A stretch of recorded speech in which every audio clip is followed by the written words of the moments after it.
Thank you, Madam Speaker. And I'd like to advise the House that I'd be sharing my time with the member from Parkdale and High Park. So as the Member of Parliament for Sackville-Preston-Chezzetcook, it gives me a great pleasure to speak on Budget 2021. We know this budget, Madam Speaker, is focused on finishing the fight with COVID. It's also focused on creating jobs and building back better. But we have to understand that COVID was affected people differently. It was disproportionately affected low-income workers, young people, women, racialized Canadians, certain business sectors, and those were kept in mind as we were framing up Budget 2021. Here in Nova Scotia, we have seen with this budget increases in certain areas, key areas to support our communities. For example, we've seen some increases in equalization payments. In the Canada Health Transfer, which is so important, as you know, healthcare is number one priority for Nova Scotians. And our Canada, the social transfers also. We invested in a restart agreement of $19 billion. Safe return to class fund. This one, I made an announcement last week for open space, outdoor space in schools for students. We invested as well in essential workers support fund. And as well for our communities, we have a $500 million towards community infrastructure. Here we will see projects, local projects being stimulated, local jobs being created, improving the quality of life of Nova Scotian and of all Canadians. Investments as well, as you know, in tourism, small craft harbor as well for in our fishery area. And a big one that we've been pushing for a number of years now, and my colleague MP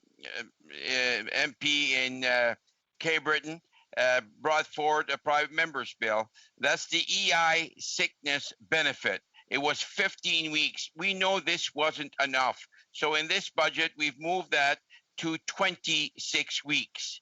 We've also, this will help 169,000 Canadians, which will have more flexibility to recover and to return to work. The Canada Cancer Society, I quote, 2021 federal budget delivers a much needed extension to the unemployment insurance sickness benefit to support people facing the financial burden that comes with cancer diagnosis.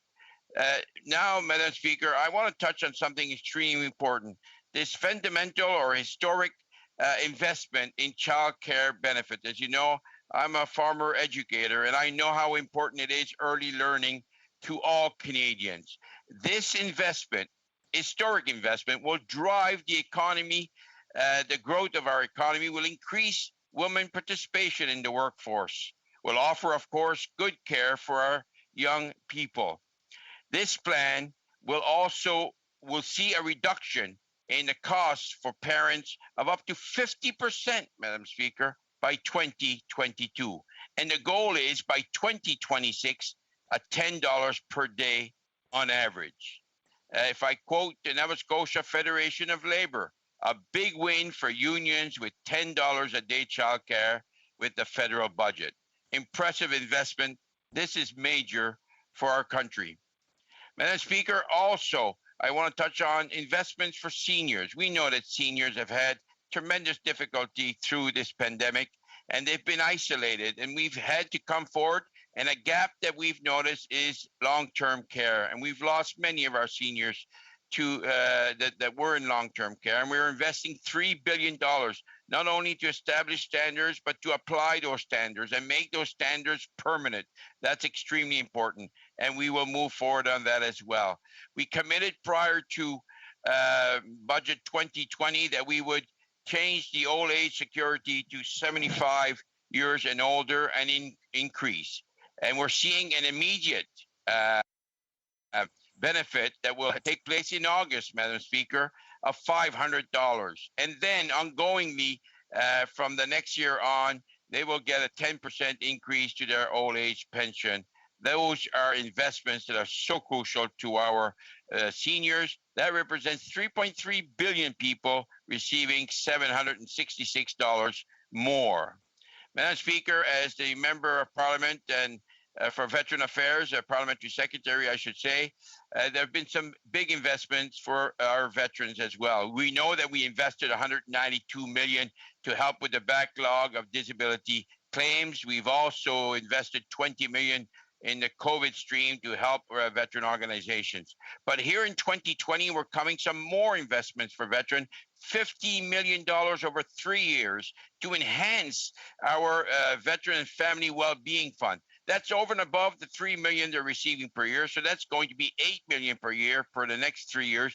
This is for organizations and individuals helping veterans and their families. They'll be able to apply for those funds. And I quote the Vets Canada here, who says, as part recipient under the Veteran and Family Wellbeing Fund, we know firsthand the importance of this investment. We've also invested $140 million over 5 years for those who have some challenges with PTSD, depressive or anxiety disorder. And while they are waiting for their benefits through disability application, they will be able to access mental health supports. And finally, Madam Speaker, extremely important is veteran homelessness, a $45 million investment to pilot a program to help support veterans through rent supplements and wraparound services such as counseling, addiction treatments, and finding jobs. For young Canadians, we have invested once again in young Canadians, and I quote the Canadian Alliance of Student Association. The package will bring significant relief to students from coast to coast to coast who have been disproportionately impacted by COVID-19 pandemic. From investments in Canada, summer jobs, student grants, extending the waiver of accrual on student loans, to investments, to jobs for students, and more. We are glad to know that the Government of Canada is listening to the concerns of students during this pandemic. Excuse me, Madam Speaker. Talking now about our small and medium-sized businesses, we are extending successful programs, Madam Speaker, like the Canada Emergency Wage Subsidy, the rent subsidy, the Canada Emergency Business Account. Those are major investments that we will be continuing. Also, we will see a reduction in the credit card transition fees. We've been talking about that for years. It's getting done. Excuse me. Lower the cost of interchange fees for merchants, and also ensuring that small business benefit from pricing that is similar to large businesses. On the green economy, again, continuing on the fall economic statement, we will be helping homeowners with the home retrofit through interest-free loans up to $40,000. This could see investment in replacing all furnaces or low-efficiency systems with a high-efficiency furnace, high air source heat pump, etc. We're also looking at net zero accelerators, a $5 billion investment over 7 years to support our climate plan and support for projects that will help reduce domestic greenhouse gas investments as well, like in the 2021,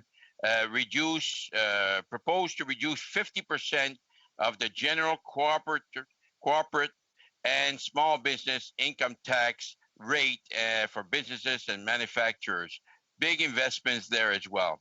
Madam Speaker, as the Member of Parliament, Sackville-Preston-Chezzetcook, who has the oldest intergenerational Black community in Canada, we are investing once again to support our Black communities. We know they've been disadvantaged in the past and continue to be, and they have low-income households, and we need to continue to support them. We're investing $200 million to establish a new Black-led philanthropic endowment fund, as well as $100 million support, capacity building, and Black-led nonprofit organizations.